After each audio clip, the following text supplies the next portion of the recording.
Too Good to Hang by Sarah Hawkswood. Read by Matt Addis. Chapter 1. 10 days after Lady Day, April 1145. Spring, everyone agreed, had come a little early this year, and the plough team had made very good progress in the great field. Easter would be late in April, and it was thought that nearly all the spring sowing would be complete by Holy Week. Overnight, however, there had been a storm, with howling winds and lashing rain, and that rain had persisted until noon, nature chastising the eagerness of man to claw the rich earth with blades of iron and bury his hopes of the harvest within the gashes. It had now eased off, but the unfurling leaves of the big oak, vivid in their fresh verdancy, wept sporadic tears upon the scene playing out beneath them. A blackbird sang its sweet and melodious song into the ozoned freshness, a song whose beauty belonged to a different world from the angry voices of the crowd that had gathered about one young man. Thorgar would normally have given thanks to heaven for that song, appreciating God's creation. But right now he was breathing fast, and his desperate gaze passed over the crowd gathered about him rather than to the skies. He was confused, frightened, and bruised from being dragged roughly from the church. He saw the bloodlust in the eyes of many, and in some a relief that what had been done would be paid for and the incident closed swiftly. Perhaps the priest could have held them in check, but Father Edmund was dead, a crumpled heap with lids not yet closed over unseeing eyes that outstared the living. That stare, the angry villagers surmised, was accusing. "I found him, that is all. I saw the blood in his face and knelt to see if there was any slight breath to him, but there was none." Thorgar's voice had urgency. He held up his hands in a futile plea for mercy, or at least a delay for consideration. The gesture looked as if he had just released a dove from his hold, for he could not spread them wide now that his wrists were bound. "That was when Widow Reed saw me and made the same mistake you all do now. It was not me." "But I saw you, heard you, Thorgar, this morning at the door of the priest's house. You was right angry." A raven-haired young woman spoke up. "I never seen you that angry afore, not ever. You raised your voice to Father Edmund, you did, deny it not." I was surprised, that is all." "About what?" It was Selwyn of the Reeve who asked the question. "I had given him something to keep for me, and he would not give it back." "So you went and killed him? Was you checking that he was dead or searching the body for what he kept back?" Selwyn glowered at the young man, his face grim. "I did not kill him. I went to Tewkesbury, and on my return went to tell him I had been wrong." "What cause could you have to be there? 'Tis not a market day." A pock-faced man, with a resemblance to the Reeve that shouted his kinship without need of words, came straight back at him. "I went to the abbey and came to speak with Father Edmund when I returned. I found him as I said. If Widow Reed had not raised the cry, I would have done so." The bound man tried to catch the eye of others who might see good sense, but every man dropped their gaze as his found theirs. "You says that to save your neck, but no good will it do you.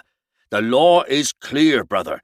If you will not act, you are not worthy of your position as Reeve." The pock-faced man turned to Selwyn, and the look between them was not fraternal love. "I knows my duty, Tovey. Caught in the act you have been, Thorgar, with the blood of Father Edmund upon you, and hang you must. None will swear oaths for you." This was an assertion, almost a threat to any who might think of it. "I simply found the body. You would see me hang because I said you nay, Selwyn, and that is all." "Nay to what?" the widow Reed inquired, curious. "He wants to marry Osgood, and I said no." Thorgar spoke with a sudden hint of hope. They would see reason, yes? Marry her? What foolishness is that? The Reeve's brother scoffed. But it is true. A young woman, scarcely out of girlhood, let go of the hand of a weeping woman with a shawl pulled tight around her and 3 small children about her, and stepped forward. I did not want to marry him, what with mother as she is, and besides he is older than father when he died. She glared at the Reeve. I will never marry you, upon my good oath. This divided the men between those nearest Selwyn's age, who felt their manhoods insulted, and the younger men who quite saw how a maid would far prefer their looks and virility. There was muttering by both groups. I say again, I had no cause to kill Father Edmund, cried Thorgar. You says that, but he lies in the nave dead, came a voice, and the ripple of sound became one, and it was agreeing. Look, it was not my hand that killed him. I swear my oath upon my hope of heaven. Little hope you have of going to heaven, killing a priest in his own church, a sharp-faced man snarled. Eternally damned, that is what he will be. That was a woman's voice. Thorgar's small flame of hope was snuffed out. Go home, mother. Osgood, I promise you I did no wrong. I am unschuldig. He tried to keep the tremor from his voice, and his eyes pleaded with them to obey. Osgith opened her mouth to remonstrate, and he repeated his command and vow of innocence. Tears ran down her cheeks, and she held his gaze for a moment. Her mother set a trembling hand upon her arm, and the pair, with the frightened children clasping their skirts, turned and made their way back through the throng, which drew back as though they carried contagion. Once clear of them, Osgith turned back one last time and cried out to her brother and to the crowd, I will see justice done, Thorgar, upon my oath. Stay a bit longer and you can see it now right enough, came a man's voice, and another laughed without mirth. Go, it is best, murmured an older woman at the back of the crowd, and now near to Osgith, and there was at least compassion in her tone. Thorgar begged for a priest to be called, but was met with a refusal. They would not wait for Father Ambrosius to be fetched from across the river, and the Severn was running too high for him to come this day. Father Edmund's death is not upon my soul. My death will be upon yours. The tremor was in Thorgar's voice now. I am unschuldig. His pleas of innocence did not prevent a noose being placed about his neck. The rope cast over the oak bough, and Thorgar the Ploughman, son of Alvar, who was ploughman before him, being hauled up and hanged. Osgith wetted her dry lips with the tip of her tongue. It had seemed so clear and simple when she had set off, in the pre-dawn half-light, filled with righteous determination and no small degree of desperation. It had taken her all morning to cover the nigh on dozen miles northward to Worcester from Ripple, and she had been very aware that she was a maid walking alone and at risk from the travellers upon the road from Worcester to Gloucester who might take advantage. She was tired, stressed, her feet were blistered, and now she was unsure of herself. Everything was too big and noisy and imposing. She had never been anywhere bigger than Tewkesbury, and certainly never seen a castle. She stood in front of its open gates, which she felt would crash closed behind her if she entered, and offered up a little prayer to the Holy Virgin to give her courage. Tears pricked her eyes, and she felt suddenly as if the burden not just of carrying out her promise to Thorgar, but of grief at his loss, crushed her so that she might fall to the ground. What is it, girl? A woman's voice, Half challenge and half sympathetic inquiry caught her unawares. Osgith turned to the woman with a besom who had appeared at her shoulder, and whom Osgith would call old. "I have come all the way from Ripple, mistress, to seek justice, and now I am here my heart fails me a little. None will listen in a place like that." She nodded at the castle gateway. "I asked at the priory about the Lord Bishop as our overlord, not knowing where he lives, and then them at his palace told me he were north at Hartlebury, and I cannot get there and back to mother this day. I thought to ask for the Lord Sherrif, but—" "Well, they will not hear you at all if you stays out here." The voice was brisk, but then mellowed. "And you go in at the gatehouse and ask for Serjeant Catchpoll, who will hear you, and listen also, when the Lord Sheriff does a nod. If he asks how you know of him, tell him there's bream going in the pot tonight. He'll understand then." Mistress Catchpoll pushed Osgith towards the gateway. "Speak slow and think first." Catchpoll held up a hand, his voice calm. The girl who had been brought to him at first flooded him with words, though she did not need to give Mistress Catchpoll's message. "My brother was hanged yesterday for a killing he did not do, and the last thing I promised him was justice." Osgith tried to slow down. "Very sisterly, but it tells me little.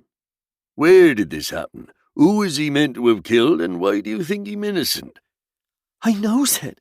He said it, and he would not lie." "Child, faced with a rope's end, most men would lie, and no blame to 'em for trying." Catchpoll had heard such professions many times. No, he did not do it. I come from Ripple." "That's the Lord Bishop's holding."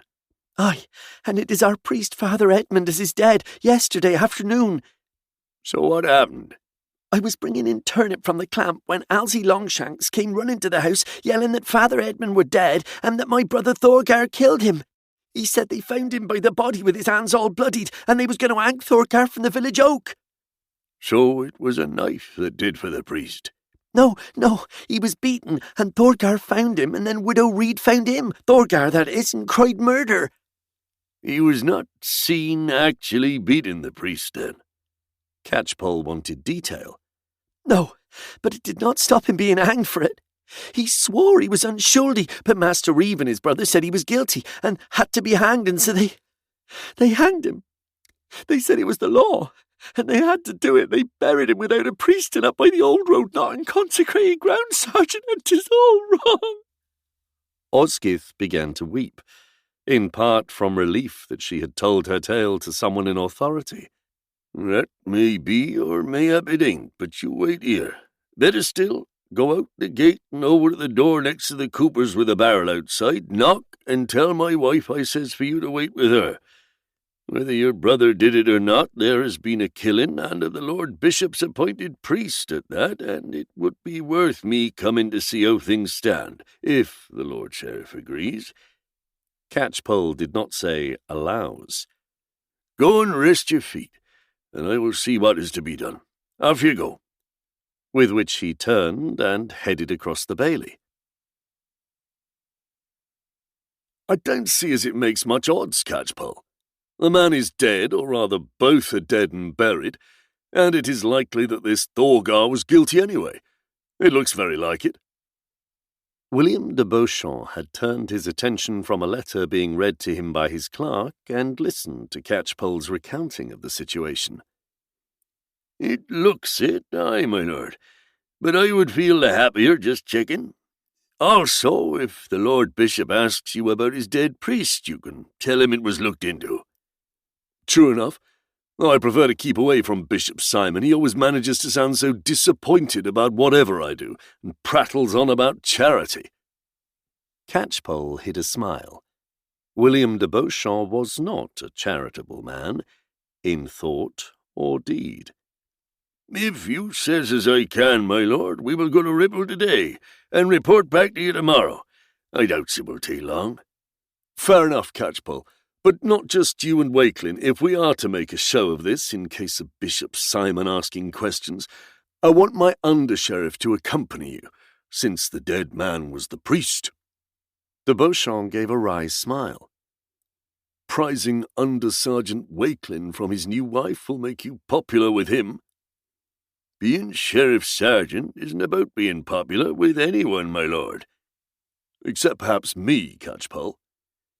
"If I happens to bask in your pleasure, my lord, rare as it is, that pleases me no end."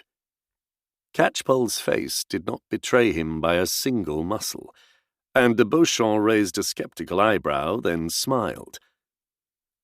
"I will ready a horse and warn the wife. I doubts the fish she went to buy for this evening will keep beyond the morrow, so it would be nice if all we has to do is confirm the right man was strung up." Catchpoll sniffed, made obeisance, and left William de Beauchamp to the monotone of the clerk. He also sent a man-at-arms to bring the Underserjeant from the quayside, whence he had been sent to sort out a dispute.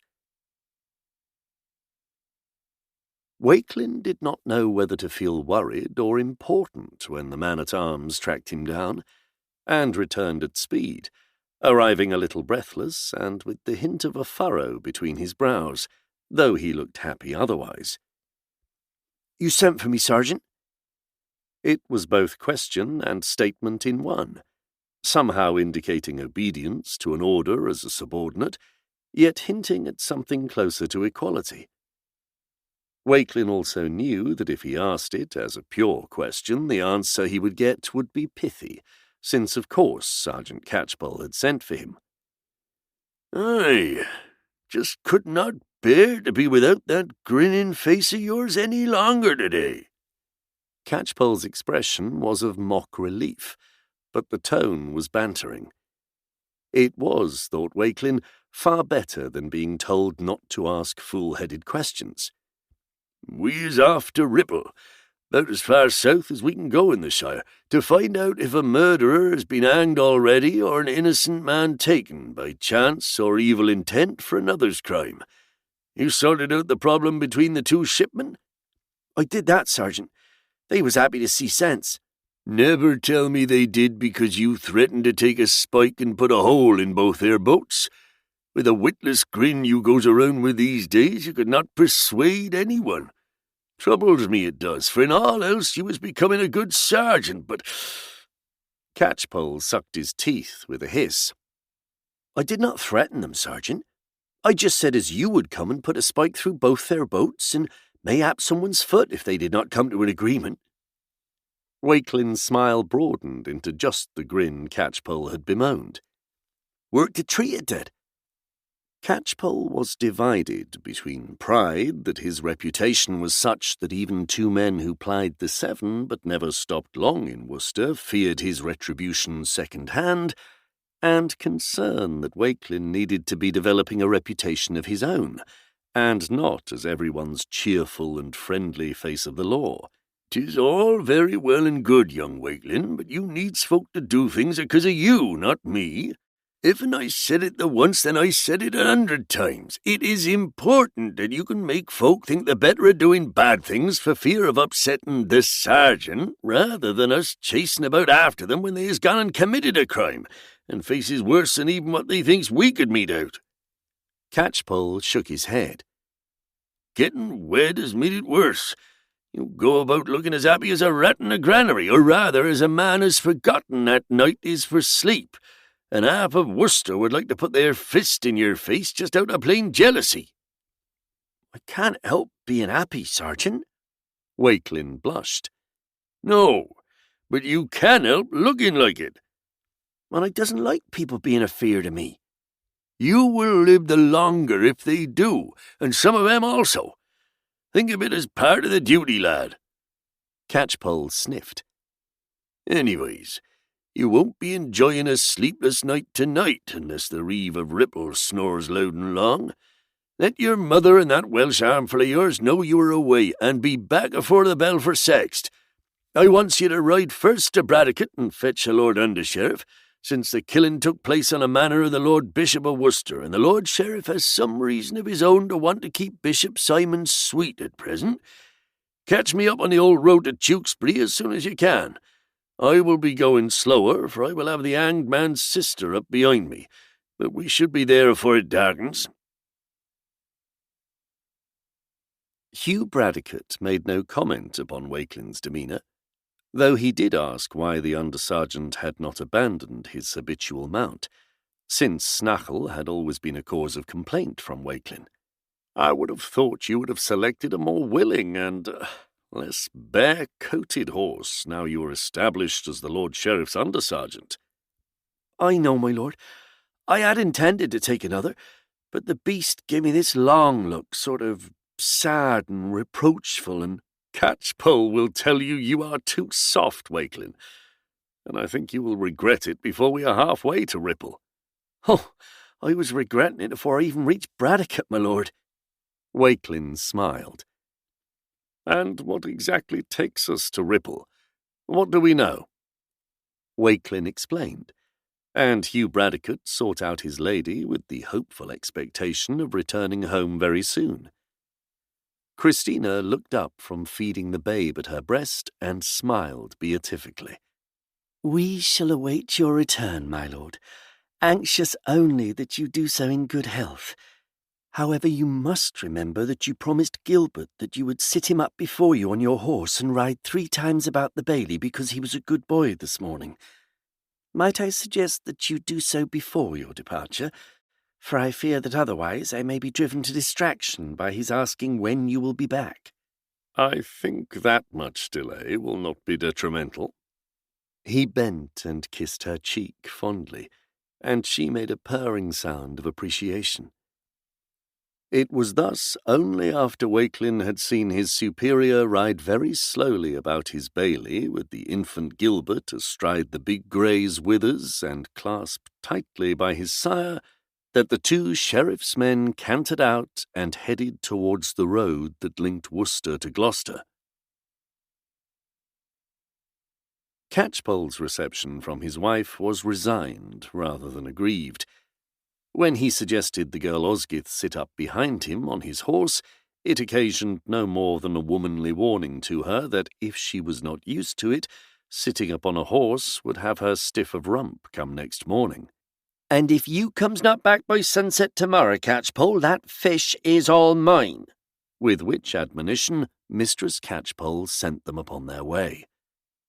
He rode at a sedate pace, not wanting Osgith to either fall off or grip him so tightly that she was snuggled up behind him. She was perhaps 15 or 16, and Catchpoll knew it would be unseemly. If he could still enjoy the visual charms of a good-looking woman, it was always those twice Osgith's age. He was old enough to be her old father, and it was certain that is how she regarded him. After a while she began to speak, at first to cover the discomfort of silence.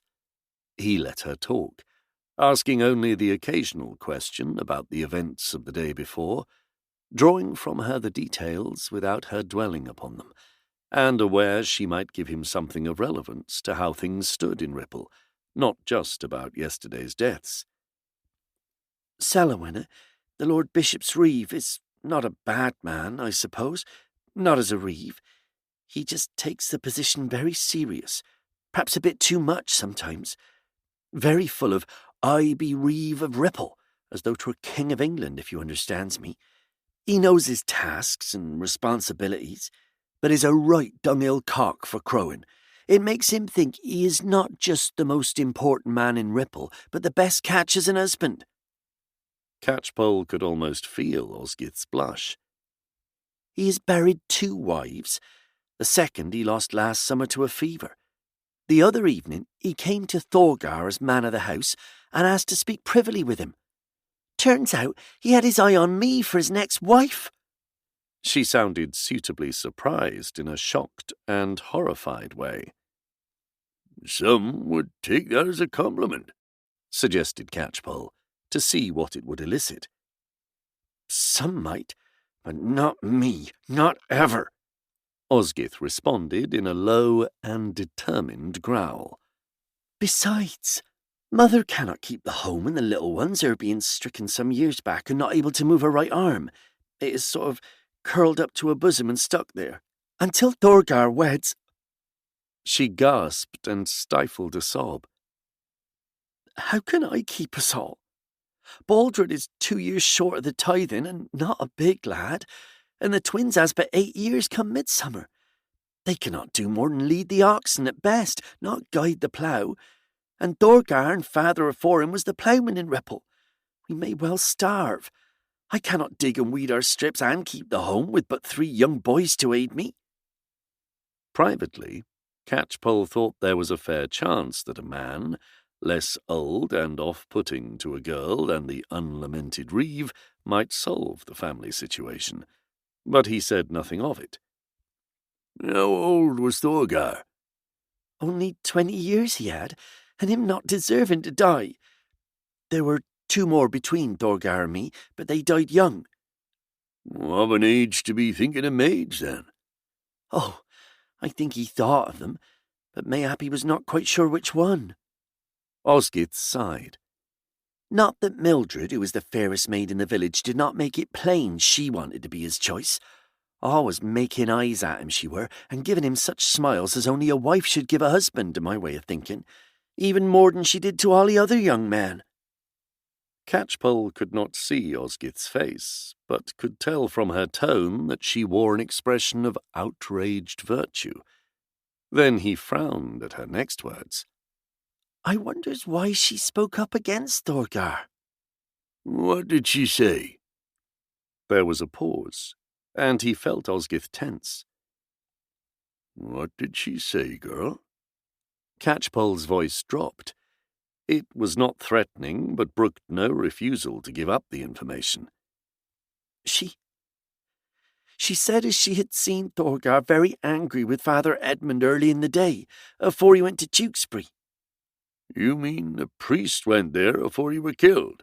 No, Thorgar it was as went. Why did Thorgar go to Tewkesbury that morning? I does not know, other than it rained hard overnight and was still raining well past dawn, and the ground was too wet to plough or to sow where Thorgar had finished, so he was free to go. Everyone did things indoors. In the forenoon I mended my brother Baldred's cotta where a bramble had broke a thread and ripped it. Catchpoll now had quite a list of Ripple villagers he would like to speak with directly, and matters he would like to mull over with both Walkelin and the Lord Bradecote. He did not have too long to wait, for the sound of horses loping along at a gentle canter made Osgith turn her head in concern, as though she was about to be attacked by desperate outlaws. Who else, in her mind, would travel so fast and be catching them up? She was not much relieved when Bradecote's big steel-grey horse drew close enough for her to see the quality of the rider. Osgith had never encountered anyone more important than the village reeve and priest until today, and had found it traumatic enough speaking with a haughty clerk at the Lord Bishop's residence by the cathedral, and then Serjeant Catchpoll. When Catchpoll introduced the rider as the Lord Undersheriff of the Shire, she very nearly fell backwards off the croup of Catchpoll's horse as she attempted a sort of crumpling motion that indicated an obeisance. Bradecote found it hard not to laugh, and although he controlled himself well, his eyes danced. How are the knees, Sergeant Catchpoll? Bradecote thought the question a suitable greeting. Holding me up as sturdily as ever, my lord, though I prefer to let Walkelin do the running around Worcester. They doesn't bend as well as they once did, but then I have made 'em bend a lot all these long years, so I mustn't grumble. Since grumbling about his stiff knees was something Catchpoll did upon a very regular basis, this did not make the humorous light in the Undersheriff's eyes dim one bit, but it did so with his next question. So, we are looking into the death of the priest of Ripple, for which He paused for a fraction of a moment, catching the tensing in the girl on the horse. Price has been paid. Aye, my lord, we are. Catchpoll was not going to discuss his thoughts in front of the girl Osgith, and instead told a somewhat rambling tale of a recent domestic killing in Worcester, which had not needed the Lord Undersheriff to be called from his manor. Bradecote caught the look that told him anything on the current death would need to wait. Chapter 2. It was mid-afternoon when the three horses turned off the well-used road to Gloucester, which was known as the Old Road, since it still showed, in its straightness and in hints of a cobbled surface, its Roman origin. They turned off it and along the gently descending trackway that led into Ripple, a village whose most fertile fields lay beside the waters of the Severn. Osgith sniffed and caught a tearful breath as they passed a narrow strip of fresh-turned earth near where the track left the road. It was about the length of a tall man, and a noose had been pinned into the earth with withy pegs. Beyond, sheep grazed the common, and a man with a crook stood watchful over the remaining heavily pregnant ewes and many lambs at foot.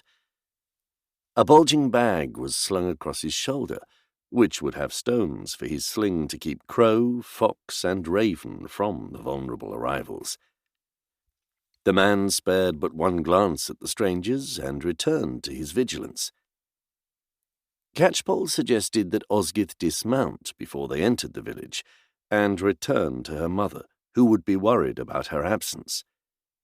In reality, he needed the time to relay what he had discovered to his companions.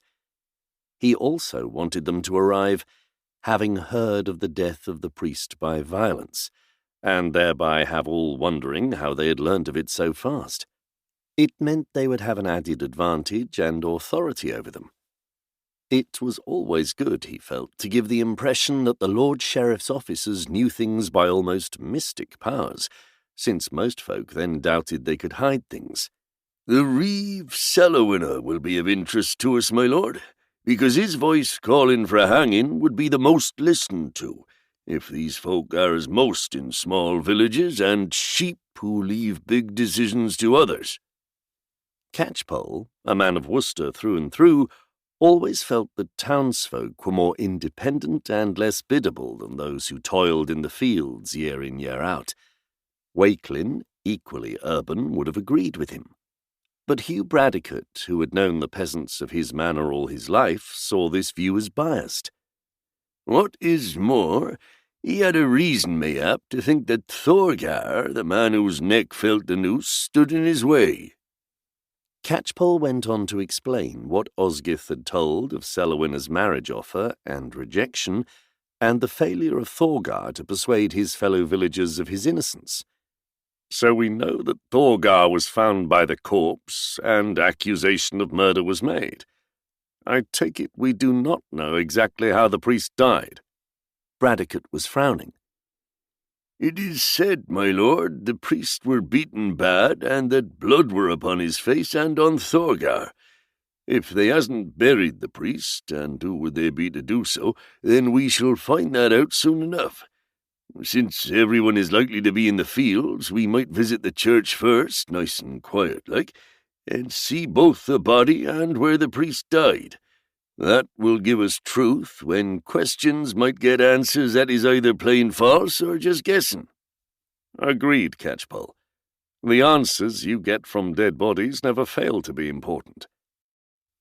They were now reaching where the track broadened in what might loosely be called the centre of the village. A great oak stood there, freshly in leaf, and it looked as though the dwellings had given it space, as water parts about a rock in the bed of a tumbling stream.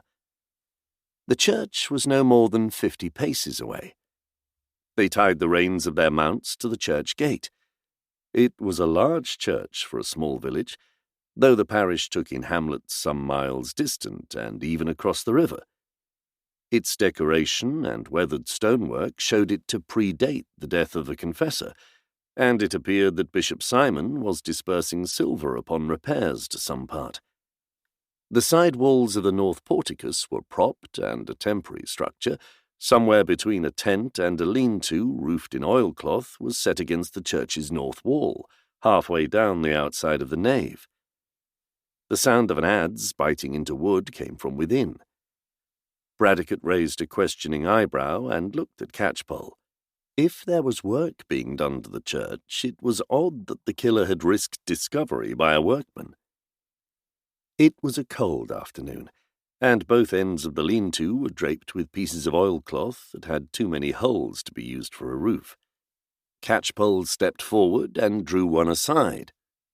"Well, there's a surprise. I has not heard as you was away from Worcester, Pryderi." A florid-faced man turned, his adze half raised. He did not look especially pleased to see Sergeant Catchpoll, but nor did he look worried. "Well, see, we has been in Ripple this last 8 days, me and young Gwydion, working for the Lord Bishop, who knows a good man with a wood, and doesn't know how often you lie senseless from the ale." Catchpoll sighed. "At least here you is less likely to be robbed of your pennies when you cannot keep awake. You'll be here about the priest, then?" Pryderi did not want to discuss his unfortunate weakness for drink. "Aye, and since you were working on the church and is all set up out here, the Lord Undersheriff—" Catchpoll indicated Bradecote with his hand. "And me too would like to know what your ears and eyes told you." He did not specifically include Walkelin, but the Underserjeant did not take umbrage at that. "Nothing at all." The words were swift, distancing the man from the deed. "That seems unlikely." Bradecote frowned, and the carpenter made haste to explain. "I was ill yesterday. Never left my bed, and we lodged with the Reeve's brother, it being so cold of a sudden. We had hoped to sleep here, but the weather turned the day we arrived it did, and so we have walls and a roof about us." "And Tovey's wife cooks a fine pottage." The lad Gwydion, just at the point where the chest had broadened and the voice dropped, added his mite. "So you was ale sodden again. Mystifies me it does how you keeps all your fingers, let alone work." Catchpoll shook his head. "It was not Tad's fault, Sergeant Catchpoll. Tovey kept refilling the beaker and saying just a little more until both of them could not stand. His wife spoke harsh words over him as she dragged him to their bed. Tovey, that is. I had to help her." Gwydion, used to his father's failings, still defended him. "But did you not work yesterday, lad?" Catchpoll looked at Gwydion. "I did. There were pegs to make for the joints." "Yet you too can tell us nothing, despite being here." The Undersheriff folded his arms. "No, my lord. Leastways, only for the forenoon. I saw Father Edmund come to say sext and leave afterwards." Gwydion coloured a little, his face adopting more of his father's hue. He said the Lord Bishop was paying for a craftsman, not an apprentice, and if there was another day without Tad at his bench, he would make sure the Lord Bishop heard of it. I finished the pegs just after that, and, well, I did not want to ruin the wood with a badly made joint, so I stopped and went for a walk." "Went for a walk?" Pryderi looked at his son as if mad. "Why?" The lad looked at his feet and shuffled them. "Why, Gwydion Bach?" the father repeated. "Tovey's daughter dared me to go up the hill yonder, where the old banks and ditches are among the trees. She said there were ysbrydion there, the spirits of warriors from many generations before the village even existed. And when they gets to tithing age, all the village boys go up there alone to prove their manhood." He pointed to the wooded hill just beyond the village, where an Iron Age hill fort slept beneath its patchwork coverlet of ash, oak, holly, and birch. "Pretty, is she?" inquired Catchpoll with a wry smile. The boy blushed more furiously. "So, when did you return from this brave feat?" "When all the excitement was over, and they had hanged the man who did it. I just saw them take him down from the oak, that is all." Gwydion clearly felt he had missed something far more exciting than a potential encounter with a ghost. "And the work is delayed today, look here, since it would be unseemly to be working, hammering in pegs and climbing the ladders with a priest's corpse before the altar and a priest dead by violence at that." Pryderi sounded as if Father Edmund had sought his own demise just to be inconvenient. "He cannot get the other priest back across the river, or leastways not until tomorrow now." "The other priest? What other priest?" Catchpoll looked genuinely taken aback, which was rare. "Why, this is a large parish, with some parts lying on the other side of Severn, and has had 2 priests for generations. Father Ambrosius, the other priest, had to go across to a woman who was long in travail, and was feared might die. That is what I heard, but it might not be that exactly. Anyways, he is away, and so it will be the morrow when we can get back to finishing our repairs to the portico's roof trusses." Bradecote thought there was nothing much to be gathered further from the tree-wright and his son, and glanced at Catchpoll, who gave a small nod. "We will let you get on with what you can out here, then, and see where the killing took place." Catchpoll did not add that they would be inspecting the body also. "Diolch yn fawr." Catchpoll understood the thanks, but did not appreciate them in Welsh. The sheriff's men entered the church by the west door, their eyes adjusting to the lower level of light within, genuflected and crossed themselves, and walked up the nave, with Catchpoll to the fore, casting his gaze over every flagstone for some indication of where the attack itself took place. It was just before they reached the chancel arch that he raised a hand to halt his companions, and with a grumble crouched down towards one side. "Been cleaned, of course, but that is what tells us the place. Not often a church floor is scrubbed, not swept, and especially not just one bit of it. Too clean is this, and you can see there is traces of mud t'other side from the feet of the Treawarta Pryderi and his lad as they brings things in and out." Walkelin, with the ease of youth, also squatted down, and looked very hard where Catchpoll was now pointing. "Missed a bit here, Sergeant, in the crack between 2 flagstones. That's dark and dried blood, yes?" "Your eyes is better than mine, so I will not doubt it." But this we would discover anyway when we speak with the reeve and those who dragged Thorgar from the church. At this stage the body is far more important, even if, Bradecote conceded, we then find it was not he who killed the priest. "True enough, my lord. But it is good to know things before we is told, and very bad to be taken by surprise, as we was to hear there is more than one priest to this parish." This clearly rankled with Catchpoll. "In Worcester you might have reason to grumble, but here, in a place we do not know, our ignorance is no shame upon us. And," the under-sheriff added with a small smile, "we will sound very knowledgeable to the villagers when we ask about Father Ambrosius." "There is that." Catchpoll looked visibly cheered. "You are right, my lord, and the dead will likely be of far more use to us than a cleaned floor."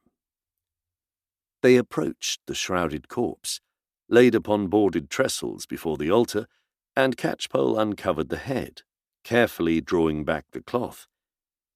They looked into the face of Father Edmund, pinched and waxy in death, and were surprised for a second time that day, but this time by the degree of violence meted out to the priest. It was the face of a man of fewer than 30 years, at best guess, with chestnut hair ringing the tonsure, high cheekbones, and what had been a straight, sharp nose, though it had clearly been broken before death and was freshly misaligned. Bradecote found himself thinking of a fox. Any blood upon the face had been cleaned away, but it was obvious that he had been badly beaten, for purple-blue bruises discoloured cheek and jaw. The stiffness of death was easing, and Catchpoll found no difficulty in parting the lips, naturally thin but puffed and split from a blow, revealing a missing lower tooth at the front, the gum raw and damaged. "Someone really did not like you, Father. I wonder why," Catchpoll mused. Who would do something like this to a priest? Walkelin was shocked, not at the physical damage, but the idea of such a thing. Someone who felt they had a very good reason, and I imagine who lost their temper when they confronted him. Bradecote was frowning. This was, to his mind, something that had been done in the red mist of anger. Which makes us ask what that reason could be, even afore we asks who. Catchpoll was now uncovering the rest of the body. But who should not be hard? No woman could do that, and the man that did will bear the marks upon his hands for sure. Walkelin sounded confident. But look at her, and you will see them bruises, and not many of 'em from knuckles. Think of all the fights you were broken up in Worcester, young Walkelin, and the faces of them as gets the worst of it. The broken lip and missing tooth, well, them was a fist, quite possibly. But for the rest, no. Our angry man, and yes, it feels all wrong to have been a woman, felled him with that first blow, I should think, and then gave him a good kicking, if you look at the marks on the body and arms as well. I think the arms was raised in defence of the face for a bit, but the attack continued even after all resistance ended. The face shows that. I suppose he stopped when Father Edmund was dead, decided Bradecote. Catchpoll, studying the contusions upon the body more closely, pulled a face. Now that makes things even more interesting. You see there, my lord, it was neither fist nor foot that actually killed him. He pointed to a puncture mark between the ribs. It makes no sense to beat a man to this degree and then stab him. And the beating was not after death, for that makes even less sense. So this means that we may have two people who wanted their priest dead, and on the same day. The second one came in, saw him senseless upon the floor, and stabbed him. Bradecote looked puzzled and rubbed his chin thoughtfully. It would certainly give a good reason for the man who did the beating to think that they were the killer, even if they did not stab him, and who is to say that the injuries within might not have killed him anyways, even without the stab wound? Catchpoll was also frowning. Which means we have one soul who knows they did it, one who thinks they did it, and unless it was Thorgar who stabbed Father Edmund, a dead man who was wrongly believed to have done it. Walkelin spoke assertively, and Catchpoll hid a smile.